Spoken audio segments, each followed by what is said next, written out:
I was starting a baseball team, basketball team, football team, president of the journalism club. And my classmates voted me most likely to succeed, and I heard through the grapevine all the girls thought I was cute.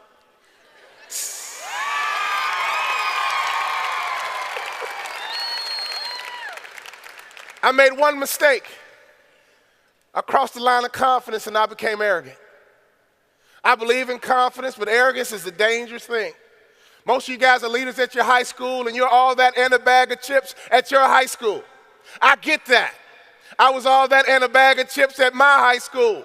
But I want you to know, when you leave high school, it's a big world out here. And when you start going to college campuses, there's other people on that campus that was all that and a bag of chips at their high school. Some of you girls think you're cute, but there's girls out here cuter. Some of you guys think you're handsome, but there's guys out here better looking than you. Some of you guys are really smart, but there's people out here smarter than you. I want you to be confident, but don't you dare cross that line into arrogance. I made a vicious mistake and I became arrogant. I was all that and a bag of chips at my high school. When I played high school basketball, the gymnasium was jam-packed. And when I walked in the stadium, my classmates would chant my name. Walter, Walter, Walter, Walter, Walter, Walter. Yeah, that's what I'm talking about. I made one mistake. I crossed the line of confidence, and I became arrogant. I got recruited from schools all across the country to play college basketball. They would ring the doorbell. I was sprawling on the couch. Who is it today, Mom? Who is it today, Mom? UCLA, Arizona State, Michigan, Minnesota, Wisconsin. Who is it today, Mom? Who is it today? Oh, I make myself sick thinking about how arrogant I became. I ended up going to the University of Minnesota. I got recruited by a guy named Clem Haskins. He walked into my house, three-piece suit, fresh haircut. He looked like success. He looked like money. He looked like success. He looked like money. He walked into my house with confidence. He looked like success. He looked like money. In the business world, remember this. The moment someone sets their eyes on you, they place a value on you. The second time they evaluate you is when you open up your mouth. So if you want to be successful in business, always look like success, always look like money. And if you're not that smart, look good and be quiet.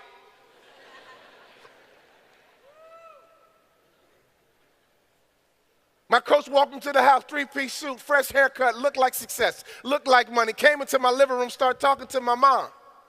Did not even acknowledge my presence. He found out my mother is a native of Kentucky. Clem Haskins is a native of Kentucky. He stood in that kitchen, and all he talked about was Kentucky. He talked about bluegrass and red dirt, mint juleps, and the Kentucky Derby. He found out my mother's best friend in college was his wife's first cousin. I got a big sister named Jamea Bond. She played college basketball herself. My big sister won 2 national championships. She played in Southern California with a girl named Cheryl Miller, Reggie Miller's sister, who starred right here in Indianapolis. His daughter was a high school All-American, visited USC, and my big sister was hosting her recruiting trip. Clem Haskins came in and built a relationship with my mom and connected. He turned to my daddy. He said, Mr. Bond, I don't know about you, but I'm a country boy from down south. He knew my daddy was a country boy from down south. My daddy was a sharecropper in Tennessee, lived on a farm. He said, if your son plays for me, Mr. Bond, he must earn his playing time. I don't know about you, Mr. Bond, but I'm a country boy from down south. And right before he left the house, he said, Walter Bond, all-state from Chicago, you are the key to my recruiting class, son. If I get you to my campus, you are the key. At your high school, you are the key. In your family, you are the key. Here's my philosophy. Wherever I show up, I am the key. Whatever team I belong to is going to win. If I'm in student government's going to win. If I'm on your basketball team, our basketball team's going to win. Why? Because when I show up, we're going to win. That's the kind of confidence I want you to have. No matter where you go in life, any organization you belong to, make up your mind that wherever I go, we're going to win. Does that make sense? I got to University of Minnesota. I showed up on campus. I met my first teammate. It went something like this. What's up, dog? My name is Walt Bond, all state from Chicago. In other words, the Messiah has arrived. Please don't cross that line of confidence into arrogance. My teammate stood up and he said this.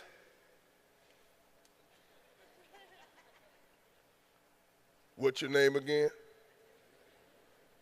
Walt Bond, all state from Chicago. Okay.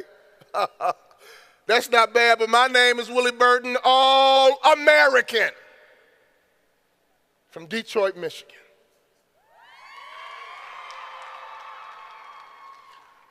All American. Is that like a small town or something? All American. The next day was the first practice. I'm going to find the toughest guy on the team. I'm going to dunk the ball in his face, and I'll be the star like I was in high school.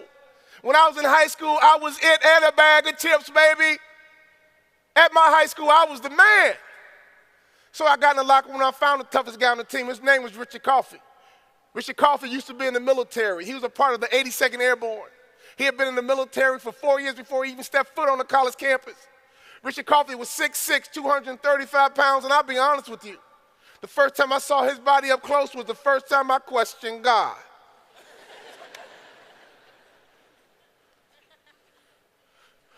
I thought we were all created equal. I saw Richard up close. We are not created equal. And for the first time in my life, my confidence began to wane. When you walk on the college campus, I want you to know you are all that in a bag of chips, but there's other people on that conference, on that college campus, that was all that in a bag of chips at their high school too.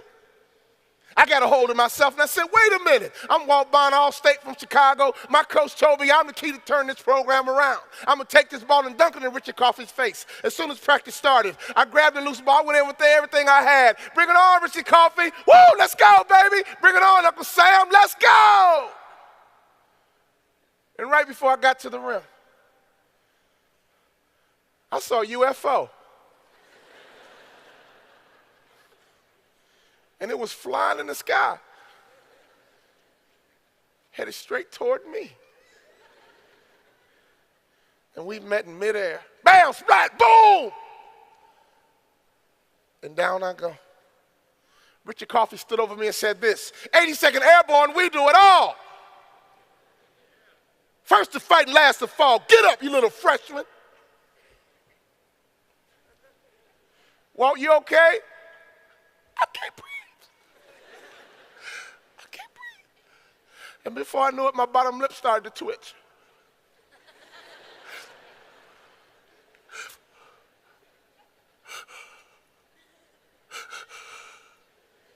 Oh no, I'm about to cry. Can't cry in college. My only goal was to make it back to my dorm room without crying in front of my teammates.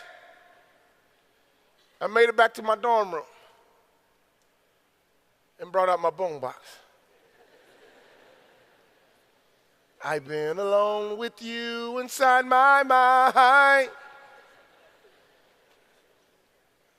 and in my dreams I kiss your lips 1,000 times. I sometimes see you pass outside my door.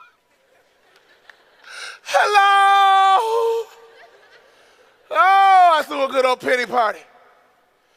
For 3 days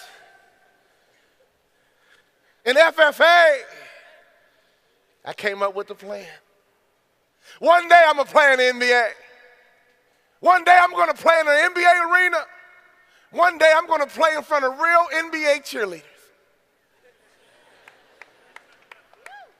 But all of a sudden it hit me. My coach recruited me based on my potential and not who I was at the time. See, when you get accepted by your respective college or trade school or wherever you go to the next level, you're going to get an opportunity based on your potential and not who you were at the time. See, colleges look at ACT and GPAs because they want to figure out what kind of potential does this student have. My coach recruited me based on my potential and not who I was at the time. I love to speak to high school kids because you are loaded with potential. I want you to understand that all the success that you have in high school is awesome. It sets a platform for the next level, but when you get to that next level, baby, when you leave high school, you are starting over. You have to reestablish yourself at that next level. I want you to be confident because you're going to be successful, but you got to understand that when you get to that next level, it's going to be more competitive. Is everybody with me? I found out that Richard Coffey can bench press 300 pounds. Richard Coffey can knock me down whenever he felt like it. The next morning I woke up and I went to my coach's office. I said, Coach, where's the weight room? He says, Walter, you okay? Coach, I'm fine. Where is the weight room? I got in the weight room. The only thing I could lift was the bar. But I made up my mind before I leave the University of Minnesota, I will bench press 300 pounds. And I thank God for Richard Coffey. Him knocking me down like that convinced me that I need to get into the weight room and I need to develop myself. And I got in that weight room. Clank, clank, clank. Clank, clank, clank. Clank, clank, clank. All right, add 5 pounds on each side, fellas. Clank, clank, clank.